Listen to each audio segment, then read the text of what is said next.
And the ultimate goal is to have flow, because when we do not have proper flow in our body, in our skin, that's how I formulate as well, that is where things start to become stagnant, and stagnant leads to all of the negative things that we can experience. So when you quickly do movement, it quickly balances your system. It's just like that. And I love explaining it in this way. And my greatest wish is that it resonates with people and it just makes sense, because that's what I have appreciated. That is why I do what I do.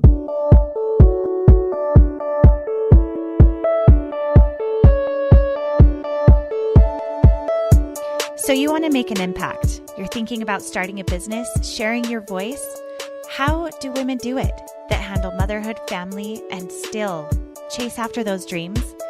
Well, listen each week as we dive into the stories of women who know. This is Call Me CEO.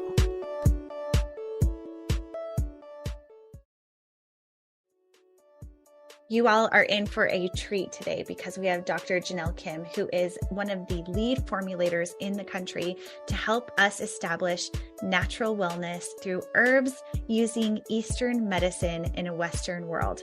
She is the owner and lead formulator of JBK Wellness Labs and author on mindfulness and meditation.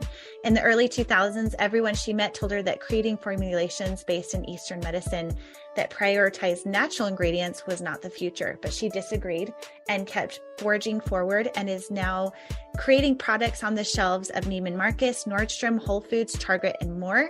And I promise you're going to love her approach to life, because it's about mindful living every day, all day, not just in the corner for 10 minutes in the morning. It's about how do you create mindfulness in a way that instills peace in your heart when things get crazy, because they always do. Let's dive in.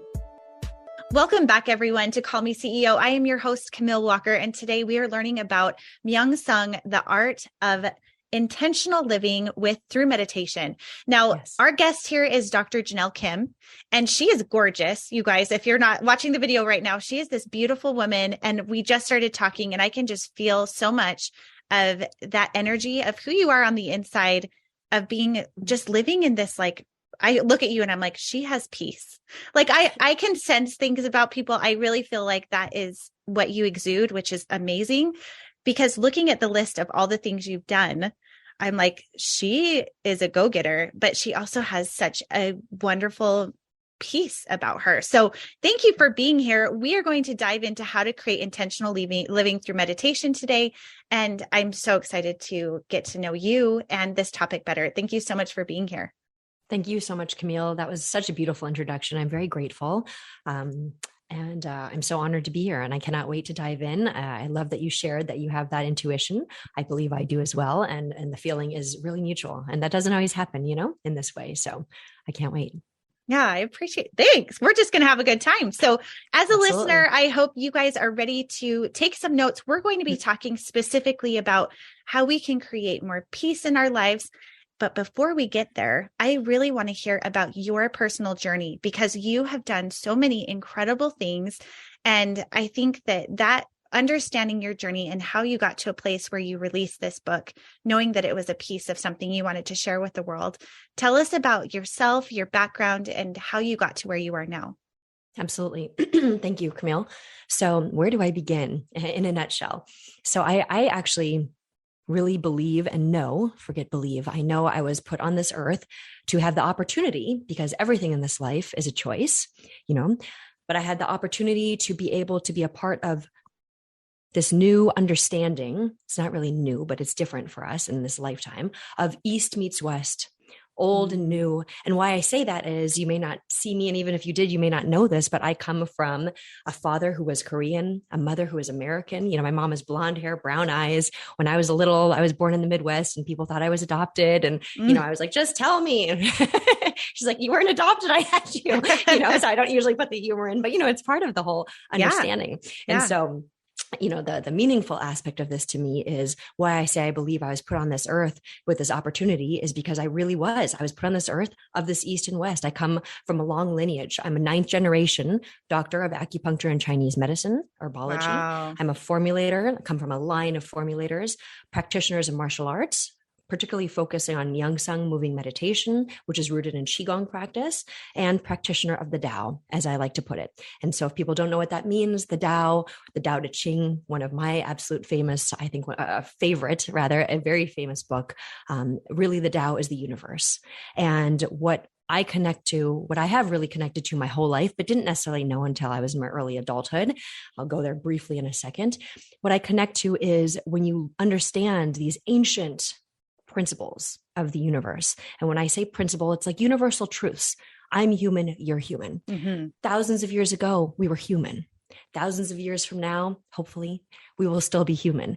And I think that sometimes we forget that. So whether we are from Asia, whether we're from the West, from Europe, no matter where we're South America, no matter our gender, our ethnicity, our political beliefs, our religious, beliefs and what we follow, all of it really comes down to, at the core, we're all human. Mm-hmm. And the Tao to me and the principles and the teachings that have been handed down in my lineage focus on that. And I think more than ever, we live in a time right now where we really have to. I don't always say things so strong, but I know this. We have to get back to that understanding. And I'm seeing so many more people now, more than ever, and 20 years of focusing on these aspects, bringing them to the modern understanding. I see people just hungry for that. And I'm grateful for that. So going back, I was born into this lifestyle. Of course, I had the understanding of what I call the 3 pillars, or the 3 M's in the book. I mentioned this, and it's meditation, medicine, and movement. And the meditation I speak of is, of course, I'm a huge proponent of seated meditation techniques, meditation I speak of, which is the title of the book, Living Meditation. It's actually a lifestyle. Their habits, their choices. In the book, I break it down into 8 keys. I don't want to get too caught up in numbers right now, but there are 8 tools that we can constantly be aware of in any aspect of our life, and how we can help to balance with that, whether it's parenting, owning businesses, being married, in a relationship, with our community, friendships, all of the above. So since I was young, these were a part of my life, but it wasn't necessarily, I didn't grow up where my father and my mother, for example, were telling me, this is what you're going to do. I'm so grateful. Actually, I look back, and the way I even look at my 2 boys, 9 and 5 now, I think about that often. It was never pushed on me. But my father, for example, was such an amazing example of what it was to be a human being, compassionate, to devote his entire life to understanding the human mind, body, the condition, so that we can create formulations to help people, so that we can continue to share the philosophies that have been handed down. And so when it came to about 19 years old, I studied hard. I was the firstborn, so I lived a pretty traditional, I would call it strict, lifestyle. I was on my way to actually study Western medicine. And then when I was about 19 years old, it started to hit me. And it was just like that, Camille. You hear people say this, and it was an experience from mine, where a couple things happened in my personal life. I saw them happen around me, particularly with health, to be honest. And I saw what the formulas that I've been grown up knowing of, but we didn't necessarily put them out into the world in such a big way as I am now, how they help people. And I didn't see anything else helping. And it was like that. I was in college studying, and it was just a decision I knew I had to make. Either I step aside right now and commit to understanding the East Asian medical aspect of this, or I keep going on my road. And I decided, and my friends all thought I had lost my mind, because it almost seemed to them like out of nowhere. But to me, of course, this is a big part of my life. Mm-hmm. And I jumped into studying Eastern medicine. And so, long story short, for the last 20 years of my life, I've really committed to that pillar, that M of medicine. I have a contract manufacturing lab called JBK Wellness Labs that my husband and I started in 2011, right before my first son was born. We probably will get into that and why that happened. Prior to that, I formulated and helped to build brands, some of the first in the natural products industry. I mean, we were at the forefront when people didn't even recognize natural products or why they were so important, as a whole, like we see today. Definitely on the forefront of East Asian herbal medicine. And we started in the spa industries. So now we create and focus on creating formulas around the world. We have labs in America, Europe, and we create products behind 4 brands, I should say, that are carried in, Whole Foods, Neiman Marcus, Nordstrom, down to, the luxury prestige departments now in CVS, Walgreens, which shows where our world is, how it's moving. And so for the last 20 years, I did that. Really special, still very focused on that medicine aspect. About almost 7 years ago now, my father passed away.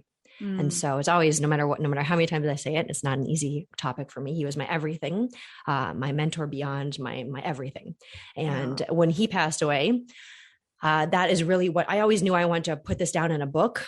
I can't even actually say that. I knew one day I would write a book, but it wasn't even on the forefront of my mind, to be honest. But after he passed, it's interesting for those who have lost as a, kind of a big part in your life and what you do when you're grieving. And for some reason, I was very committed at that moment to putting out a book of all this philosophy. And it took me a couple of years, even though I wanted to do it right then. But that is certainly what kind of was a catalyst to putting this book out much sooner than I would have imagined in my life.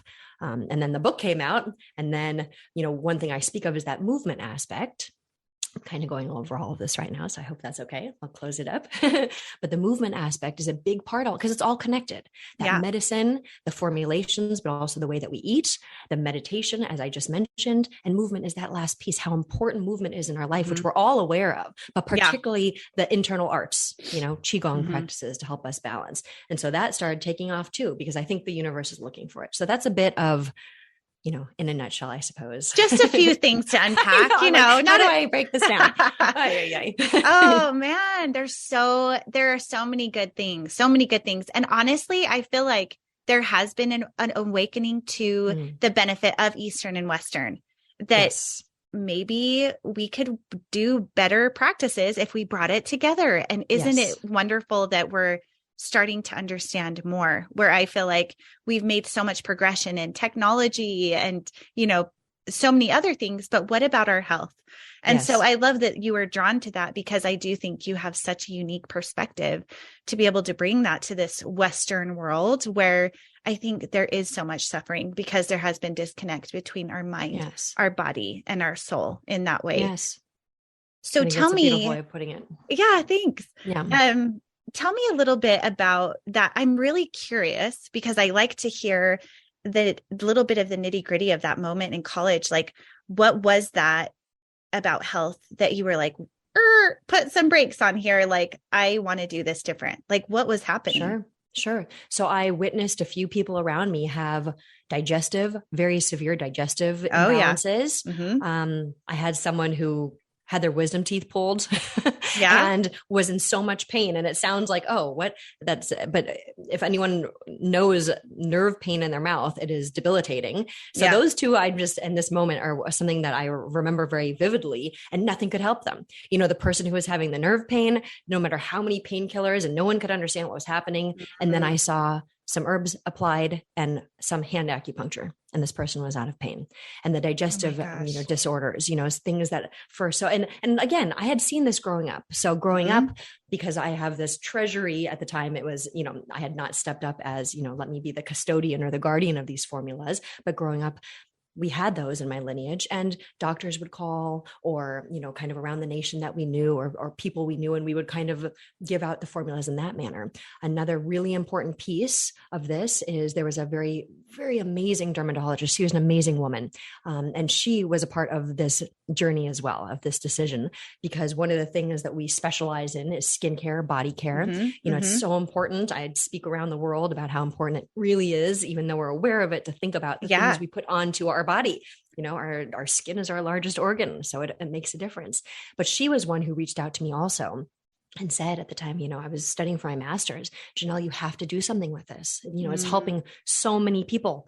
And she was a big, it's funny because you can hear it so many times, and sometimes it's that one person or that one situation. And it was kind of a combination of all the things I just shared.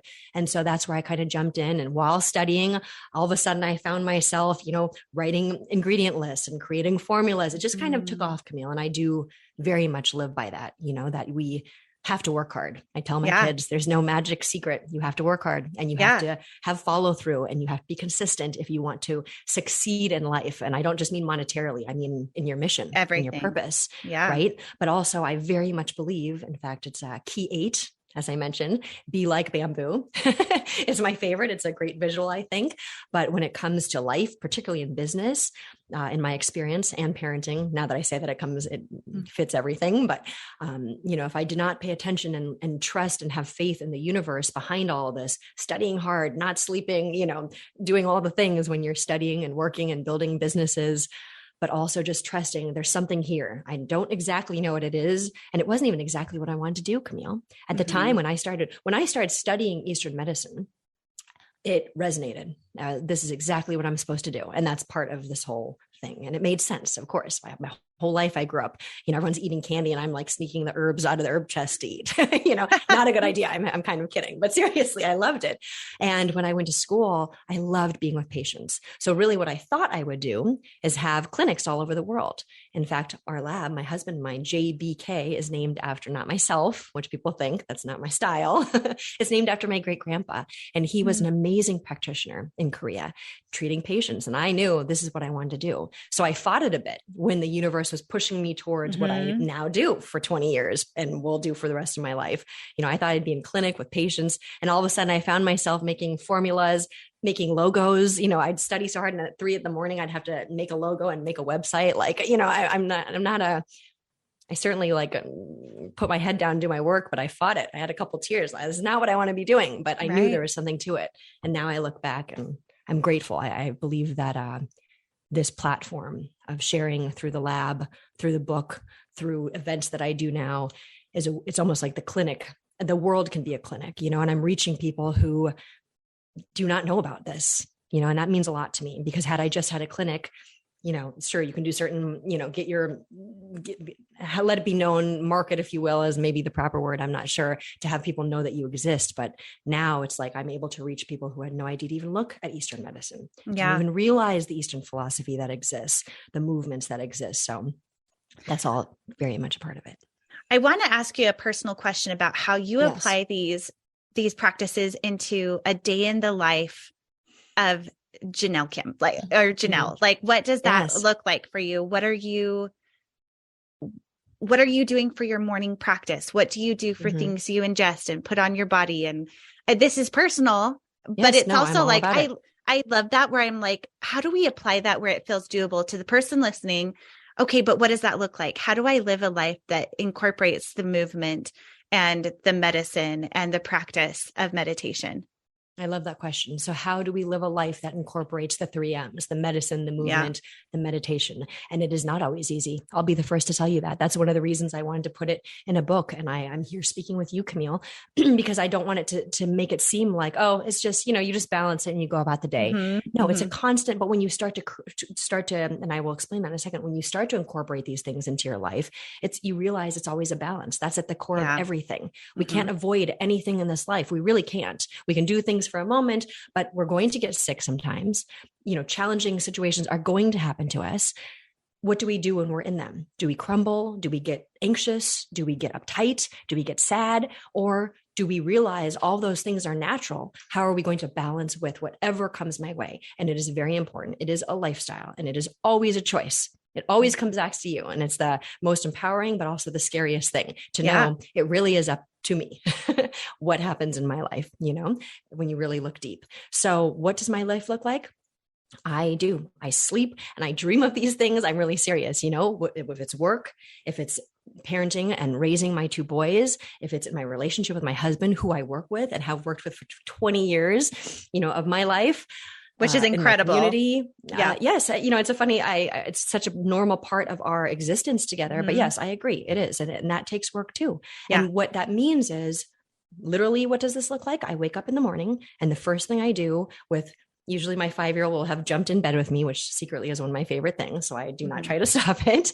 He's next to me. And before I wake them up for school, I always take a few moments to talk to my father, to talk to what I say, like all the good things, all the positive energies, to God and to my angels and however it resonates with you. But I take a moment, even a couple minutes, to acknowledge, thank you for my life. I don't usually talk about this, Camille. But thank you for my life. Thank you for the opportunities for my children. I wish that I can achieve my purpose in this life. Please allow me to do everything I can in my power possible to bring more positivity into this world. And so that's how I begin my day. And that is very, very important to me. Right then and there, it is a moment that is just mine. And even if my son's talking to me or emails are coming in, I close my eyes and I make sure to do that. And it sets my whole day on a different path because it does work that way. Right. And then I will wake up. Usually, hopefully my son hasn't woken up. And if he does, he waits for me. I do about 10 to 15 minutes of Myung Sung moving meditation. So some form of Qigong, which includes breathing, some kind of form of movements that have been passed down throughout my lineage, that really just what I focus on at this point in my life, grounding and balancing, getting me ready for the day. And then I get the kids ready, and then, the day starts. We all understand, those who have young kids, especially, you hit the ground running. Make sure I have what that looks like as a balanced breakfast. I often will cook eggs for my kids. I don't know if you want this much detail. No, I do. I think this is fascinating. I'm like, what are you eating? What are you doing? Yeah. They always have fruit, because I know that, and that's the time that I can kind of, have that much more of a influence on what they're doing, because I don't get to see them all day long, and they are human also. They make decisions, so teaching them properly in that way. We have our herbs in the morning, our supplements, our greens, our vitamins, depending on what I speak on this, what I know is good for us in the moment, because just taking tons of vitamins all the time and not exactly knowing and what do you mean by herbs? Like when you say I take herbs, what does that mean? Okay. Yes. Thank you. It's like such a part of my life. So obviously we create formulas. So the formulas that I take, and sometimes I'll do it at nighttime, actually, not just during the day. I'm having trouble with my AirPods here, technology.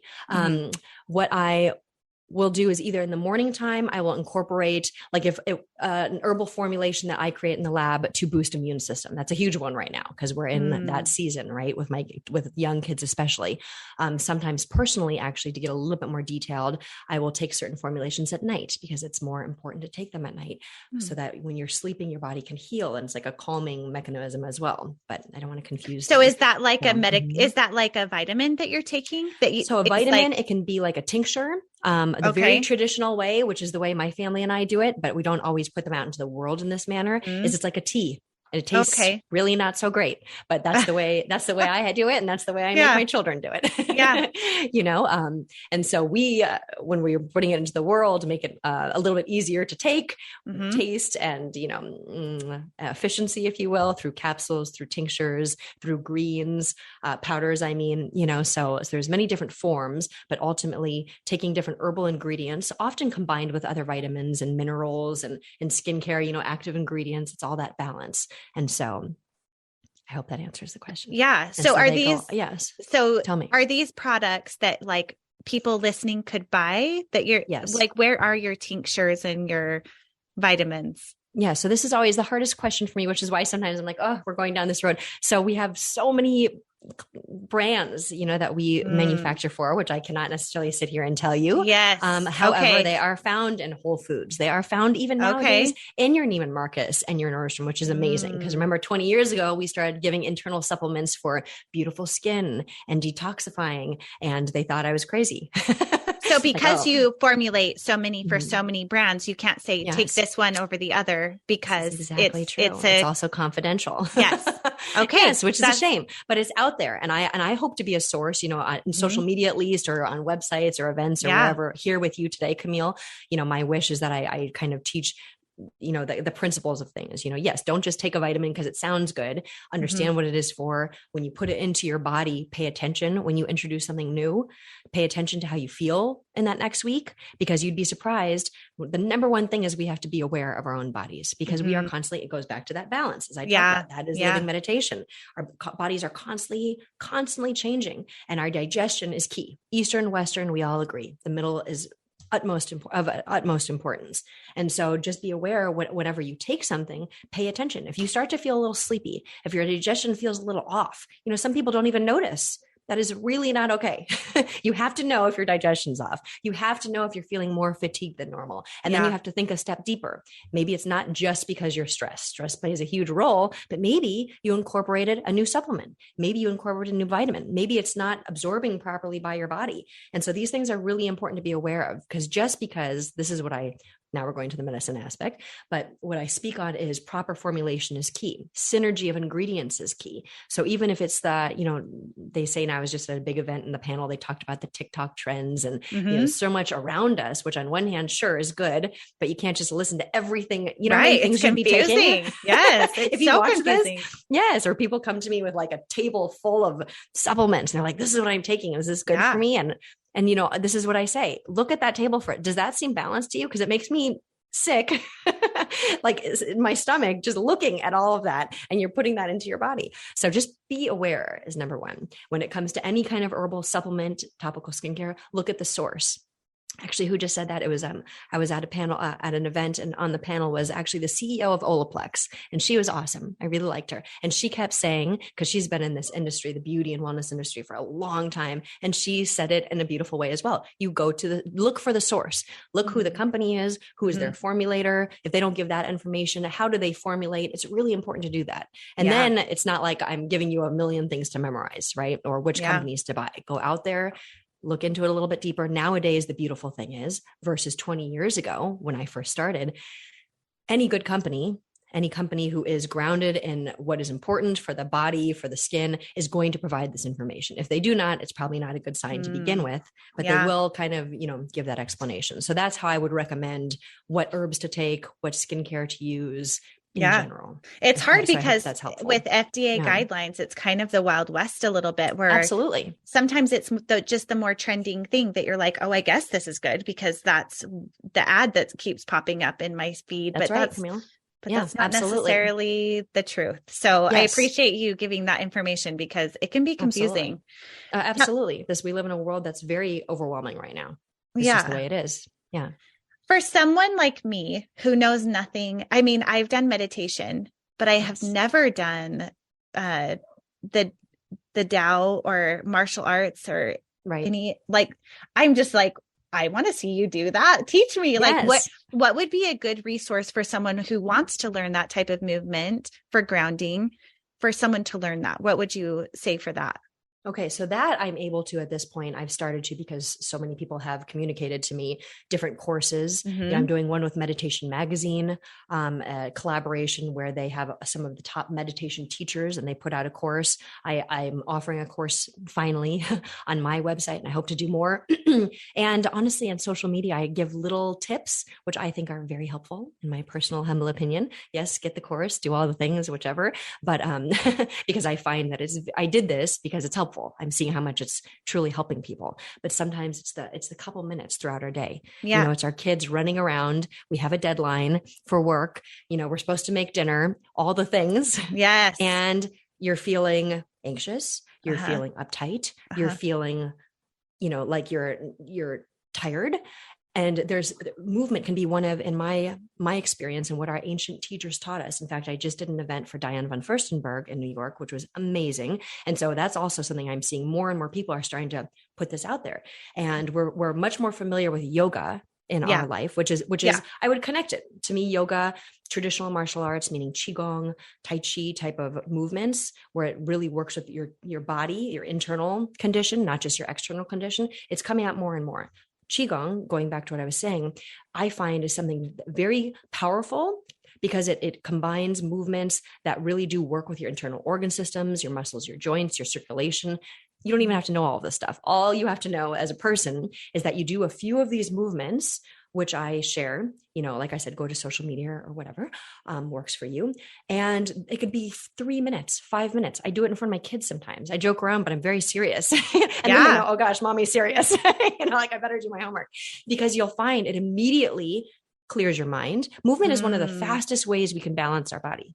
Of course, live with certain habits, lifestyle, living meditation, the 8 keys. Those are all ways that we can incorporate into our daily life to balance whatever comes our way in our lifestyle, how we act, how we think, how we go about things. Medicine, so important, the way we eat. We just kind of covered that. But movement is something that what I'm finding, and why I'm doing it much sooner, teaching these methods much sooner than I ever imagined, in all honesty, Camille, is because it kind of happened to start naturally. I started to say that before because it's in the book. And so people started asking, Dr. Kim, can you share some of these? I started doing a couple of events. And I have to say, this is the time where I do have much faith in the universe. And I'm always open, be like bamboo, being flexible to where the universe wishes for me to go and my purpose. And what I'm finding in the last 6 months since the book, maybe a little longer, January, the book launched, is that I'm having these events kind of impromptu.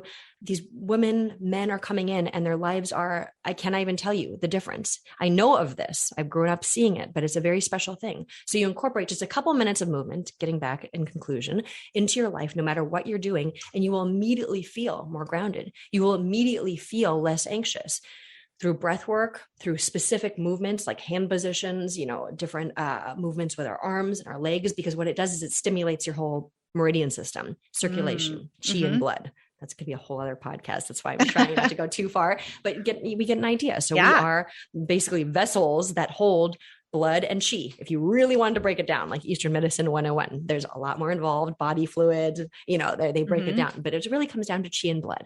And the ultimate goal is to have flow, because when we do not have proper flow in our body, in our skin, that's how I formulate as well, that is where things start to become stagnant, and stagnant leads to all of the negative things that we can experience. So when you quickly do movement, it quickly balances your system. It's just like that. And I love explaining it in this way. And I my greatest wish is that it resonates with people and it just makes sense, because that's what I have appreciated. That is why I do what I do. You asked before, Jenelle, why at 19 did you change your mind? You know what, Camille, it made sense to me. As much as I am a deep person, I look for that faith. I look for connecting to the universe. I'm also very practical. I like it when things make sense. When you hear something, you're like, oh yes, I totally see that. That's how my body works. And I don't need to know all of the details. I see it. And when you're aware of it and it just makes sense and you can feel it, that means you can actually make it a part of your life. So, movement is one of those things. You feel it right away when it's proper movements. It's all very important where your source, where you get your information from. So I love that. I think that, if there is anything that I'm seeing need of more and more with people and with kids is the rise of anxiety and depression. Yes. And I think the combat for that, of course, there's medications and therapies and everything else as well. But I think that movement piece is something we need to dive into more, because I agree with that it's like the washing machine of the mind is moving your body in a way that you can flush out that energy and start anew. So yes, absolutely. And especially when you're young, for kids, because they are so much more just naturally pure. They haven't been on this earth for long enough to get that much more contaminated, if you really want to put it direct, so I've always found that with kids, when it comes to treating with different medicine, like herbal formulations or whatever it might be, or movement, or, speaking to them, they're like sponges. And because they're so pure, they can change very quickly. It's a beautiful thing where, the older we get, the more we're kind of set in our ways. You can look at it that way. So it's a little harder to, it's certainly very doable, but it can be a little bit more, challenging to change some of those habits, but not kids. In your book, do you think that that's something where, say that someone listening to this or me reading this, these 8 practices, is it something that as a parent, you think that you could adopt and then teach to your kids as you're going along so that it becomes a lifestyle for them?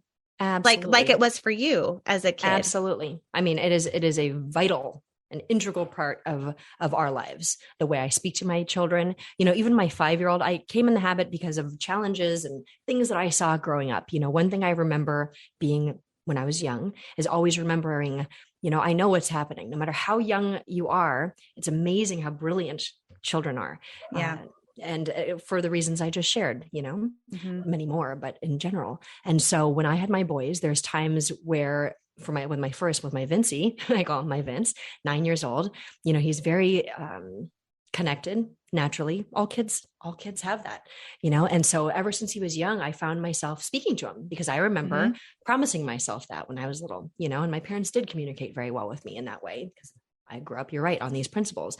And so I talked to him, and my 5-year-old as well, probably a lot more of in an adult, manner than one would think, but sharing these principles for sure. It is a part of our every single day life, whether it's something that they saw happen at school, whether it was a decision that they have to make, if they get in trouble for something, it is always surrounded by these principles. For example, I know not everyone knows these principles, but, this is more for adults, but, one of the keys is stop being drunk on your own thoughts. Now, I don't necessarily say that to my children, and I made sure that it sounded that strong for us to read. And ultimately what that means is it's so important in life, just like we can be intoxicated from substance and not see clearly, our own thoughts can make us intoxicated and not see clearly. We are not aware of that. No, you don't even have to tell anyone, but we have the choice to be aware of that as an individual. And it's very dangerous, as we're seeing in our world, when you are so overcome by your own thoughts and you cannot put yourself in someone else's shoes, you cannot broaden your perspective. That is the exact opposite of being mindful, living consciously, making, being connected to the universe. It is a disconnect. And that is a very important piece that I teach my children and think of all of the time. For example, you know what I mean? So if they're in a situation, we always go one step further, and it takes a lot more as a parent. We're working, we're doing all the things, having to balance everything. It takes more time. I don't just say no. Sometimes I do, of course, but when it's an important kind of teaching moment, I always take it, just like my father did for me. When I was little, I used to think, why can't I just get grounded? I would never say that out loud, but sometimes like, oh, wow. I look back now, of course, and could not be more grateful, because no matter what, he would always take the time to explain, not just explain his thoughts, but principally, which is not so easy. It's a responsibility. It's one of my greatest teaching moments is when I'm teaching my children, because every word I say, every action I do, I take that very seriously, and I think I'm known to be fun and, have that side of me, but I'm also known to be serious. I take it seriously. Here I am on this platform with you, Camille. I'm sharing these things, like how I live my life. It is very important to me that I'm doing it with everyone, and that's the same for my kids. So yes, I very much incorporate these principles. Stop being drunk on your own thoughts is a huge one. I think for us as individuals at this time in life, especially for our children, again, I don't say it to them in that way, but anytime we come into a situation where maybe they experience something at school, I always make them stop and reflect. Where did that other person stand? Do you think there was something else that could have been happening?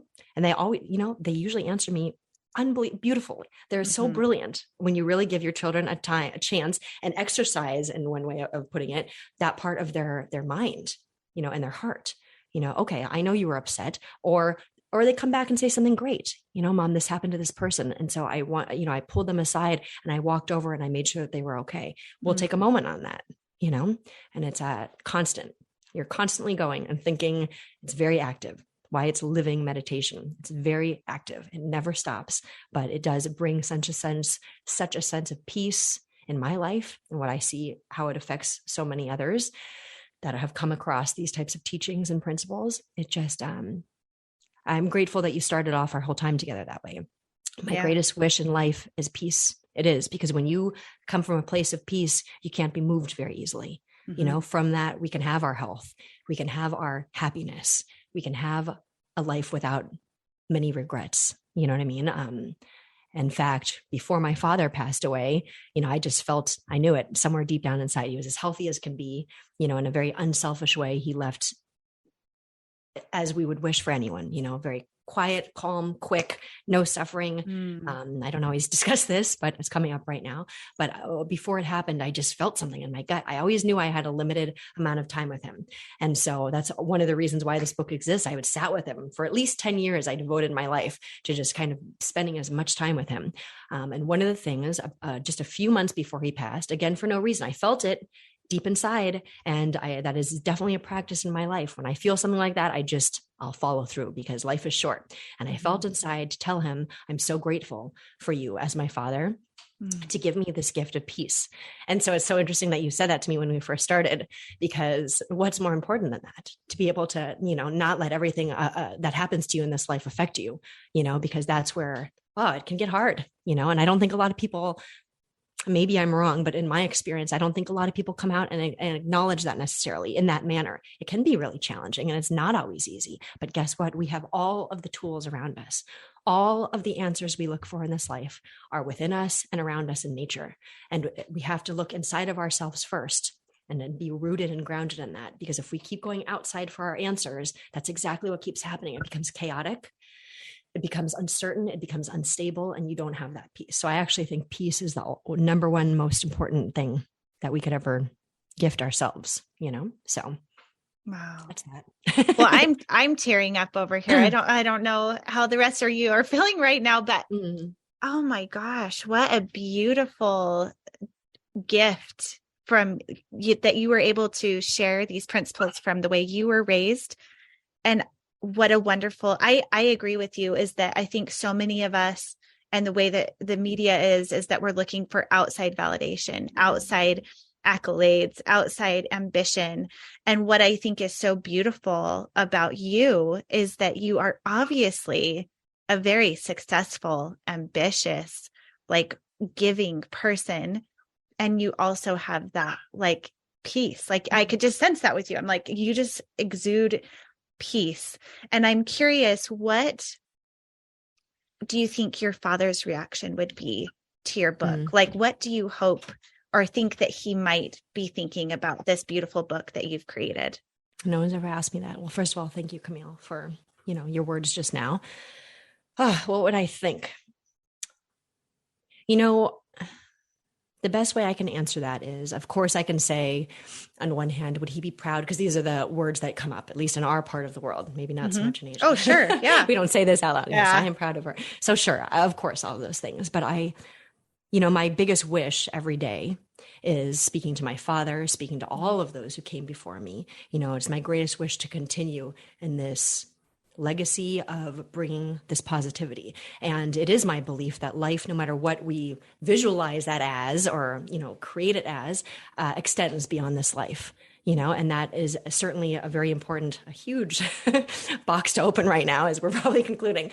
But, to me, even more than what he would say to me is knowing that everything he dedicated his life to, my wish, and I know I'm able to do that to some extent, hopefully a bigger extent, continuing that, because that makes his life continue. That makes everyone who came before us continue, bringing that positive. It's like this never-ending connection, In fact, one of the things I put in the book, and something I think of often is, one day maybe no one will remember my face, maybe one day no one will remember my name, but it is my wish that I leave something behind on this earth that will bring positivity, that will plant seeds, that will make it better for anyone who comes after, including my children, next generation, so on and so forth. And I know that was the most important thing to him as well. So I do think that he is very happy. And I do think that he is closer to me maybe now than ever. I know it. I don't think it, kind of along this path with me. And so I actually feel very connected to him. It's a very interesting thing, as close as we were before he left physically. Yeah. So thank you for that. No one's ever asked me that. You're welcome. It's just beautiful. Thank you for being vulnerable with me and for sharing so much about this beautiful book. I hope everyone listening is like, I need a copy of this right now. And again, the name of it is Myung Sung, The Korean Art of Living Meditation. And we will, of course, link to that in the description below. But please tell everyone where they can find you and connect with you and learn more from you. Well, thank you, Camille. Yes, you can find me. I have a website, JenelleKim.com, JENELLE, Kim.com. I am active on social media. It's something I really put my mind into, especially Instagram. That's kind of like, you have to choose one, at least in my humble opinion, when you're balancing a lot of things. So I'm on Instagram pretty frequently, and I hope to constantly provide good information like we talked about today, in short clips that can be helpful at any moment in our life. And I do get that feedback. So I'm really happy. And then of course the book, Myung Sung, The Korean Art of Living Meditation. Honestly, if you just look up living meditation, because it's quite a mouthful, I will pop up. And so, yes, I just hope it's helpful. That's what I care the most about. So, and I love hearing how it is, if it is helping. So yeah. Yes. Awesome. Well, I've learned a lot, and I think that anyone listening is feeling the same way. So thank you so much for being on the show today. I really appreciate it. Thank you so much for having me, Camille. Thank you, everyone. Thank you so much for listening to this episode. If you found it helpful, I would love it if you left a rating and review on anywhere that you're listening to this podcast, or to share with a friend. Anytime that you do that, it helps others to discover the show. It helps it to grow. And it also helps so many women find purpose and also keys and tools to create a better balanced life, which is my goal always. So thank you for being here. I really appreciate it. And I will see you next week. If you are looking for free resources, make sure to go to camillewalker.co to get on the newsletter. I send out emails every single week, not only with episodes from this week's podcast, but also with recipes, activities to do with your kids, and discovering your why. So I hope you will take advantage of that. You can get that at camillewalker.co, and I will see you then. Hey CEOs, thank you so much for spending your time with me. If you found this episode inspiring or helpful, please let me know in a comment and a 5-star review. You could have the chance of being a featured review on an upcoming episode. Continue the conversation on Instagram at Call Me CEO Podcast. And remember, you are the boss.